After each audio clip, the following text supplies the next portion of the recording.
Hello folks, welcome to week 2 of the module. This week we're going to be focusing on developing your ideas on what it is that you're interested to learn. We're going to focus on the topic, the general topic of interest, and try and drill down. And one of the things you need to begin to ask yourself is, within this broad topic heading that I have, it may be a disease process or it may be an aspect of care, an aspect of practice. You have to begin to ask yourself, what type of knowledge is it that I'm hoping to develop here? Am I hoping to gain theoretical knowledge, or am I hoping to gain practical knowledge? Am I hoping to be able to evaluate what's happening in practice? These are all the things that we need to start thinking about. What it is that you actually want to learn about. Okay, it may be related to a particular disease, but what is it about that disease that you want to learn? Do you want to learn about the evidence that underpins treatment? Do you want to understand the best way to deliver treatment or care for someone with a particular condition? Or maybe you want to evaluate practice in your area against what the current best evidence is. So these are all questions that only you can ask and you can answer, but I'll certainly be there to give you help to identify where to find the answers. Once you've thought about these things, you also, or while you're thinking about them rather, you want to be considering what benefit they're going to be to your practice. Ultimately, the strength of work-based learning is that it's practice-based, that it is going to inform your practice directly. It's quite different from other modules where you'll learn about a new theory or a new concept, and then you have to figure out, okay, how does that fit in with practice? We're beginning the opposite way around here with work-based learning, and practice is the focus. So ask yourself how what you learn as a result of doing the work-based learning module, how that is going to benefit your practice, how you anticipate it. Now, once these questions are all answered, then we can be quite sure that we know the focus of the learning contract. That will be the focus over the next couple of weeks, actually developing the learning contract, and hopefully by week 4 your contract will be ready to be signed off and applied to your project. The learning contract development can be difficult to begin with.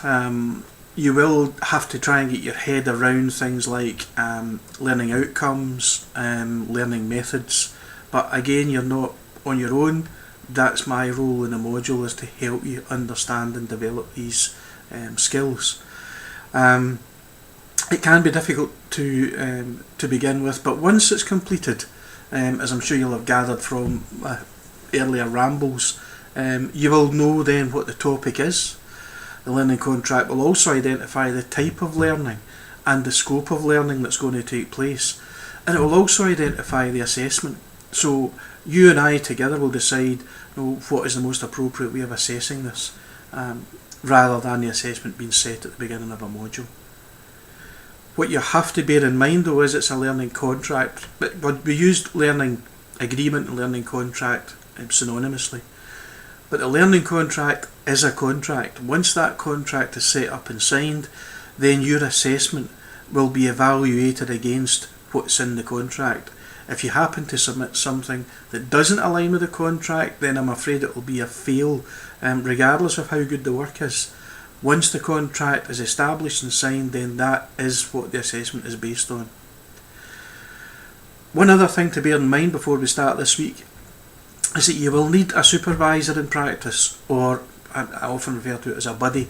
Now, this isn't a formal teaching role, it's just someone in the practice setting who's aware of what you're doing and is able to give you some advice that I was going to say a shoulder to cry on, but that's maybe not the correct terminology.